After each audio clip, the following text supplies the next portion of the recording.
माता सीता ने भी किया था एक घोर पाप। रामायण की कथा तो सभी ने सुनी या पढ़ी होगी, जिसमें श्री राम और माता सीता के जीवन से जुड़े पहलुओं को दिखाया गया है। उन्हीं में से एक कहानी में बताया गया है कि कैसे मर्यादा पुरुषोत्तम राम अपनी पत्नी सीता को एक धोबी की बातों में आकर अयोध्या छोड़कर जाने को कह दिया था। लेकिन क्या आपको पता है कि वो धोबी के रूप में जन्मा एक पक्षी था, जिसके श्राप की वजह से ही माता सीता को वन में भटकना पड़ा था। जी हाँ, आपने सही सुना, माता सीता को श्राप मिला था। आज हम आपको बताएंगे कि देवी सीता को किस पाप की सजा मिली जो उन्हें वन वन भटकना पड़ा। धरती की कोख से जन्मी थी सीता।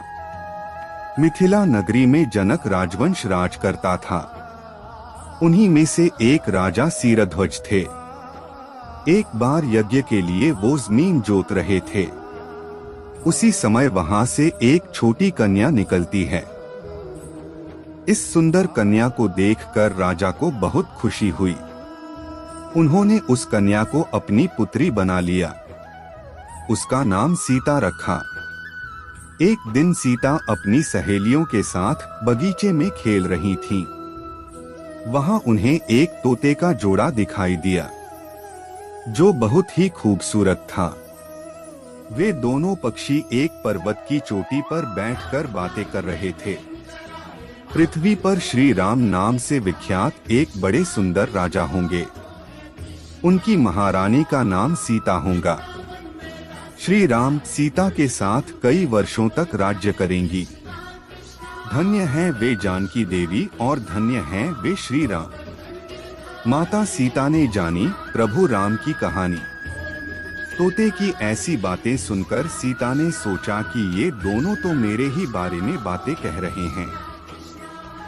इन्हें पकड़कर मैं इनसे अपने जीवन से जुड़ी सारी बातें पूछ सकती हूँ। इसीलिए उन्होंने अपनी सहेलियों से उन दोनों पक्षियों को पकड़कर लाने को कहा। उनकी सहेलियां उस पर्वत पर गईं और दोनों पक्षियों को पकड़कर ले आईं।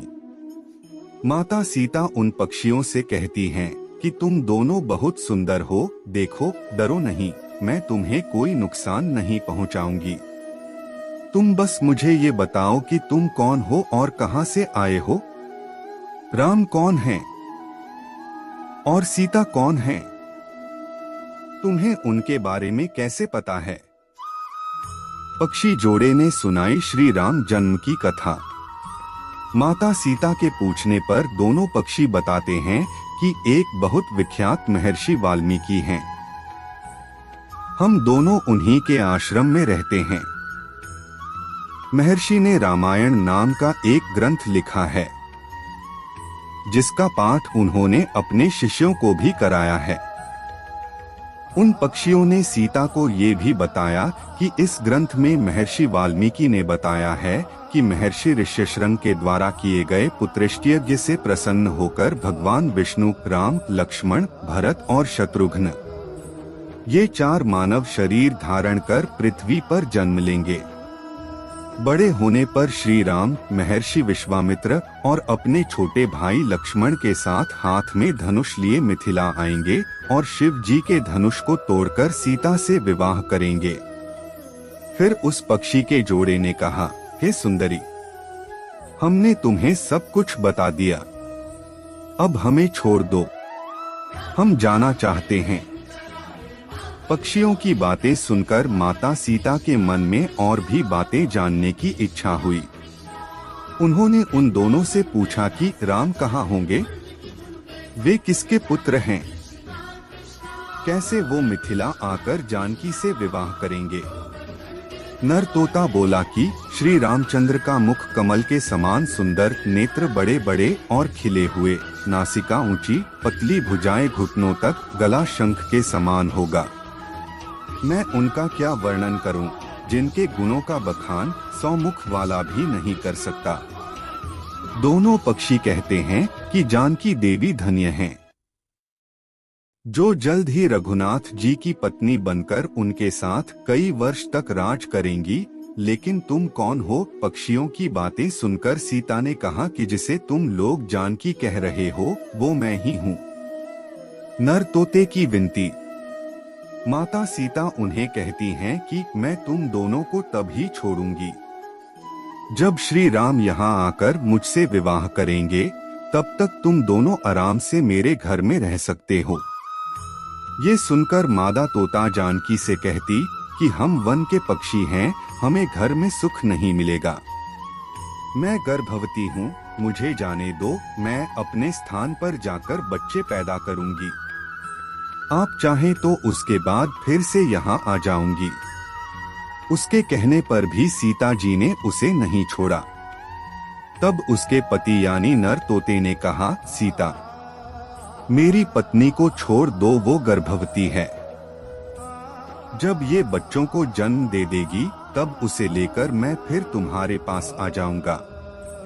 माता सीता को पक्षी जोड़े का श्राप। तब माता सीता ने कहा, तुम आराम से जा सकते हो, लेकिन ये मुझे बहुत पसंद है। तुम घबराओ नहीं, मैं इसकी अच्छे से देखभाल करूंगी।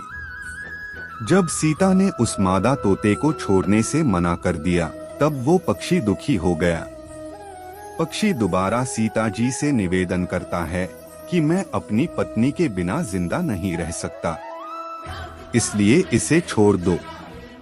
माता सीता, तुम बहुत अच्छी हो, मेरी प्रार्थना मान लो। इस तरह उसने बहुत समझाया, लेकिन सीता ने उसकी पत्नी को नहीं छोड़ा। तब मादा पक्षी ने क्रोध में सीता को श्राप दिया कि अरे, जिस प्रकार तू मुझे इस समय अपने पति से अलग कर रही है, वैसे ही तुझे भी स्वयं गर्भवती की अवस्था में श्री राम से अलग होना पड़ेगा।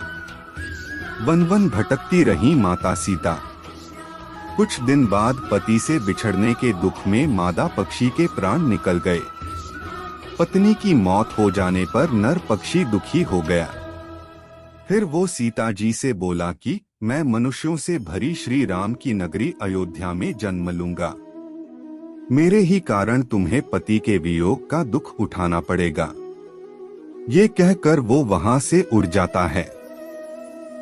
कुछ साल बाद उसका जन्म अयोध्या में धोबी के घर हुआ। उस धोबी के कारण ही सीता जी का अपमान हुआ। उन्हें अपने पति श्री राम से अलग होना पड़ा।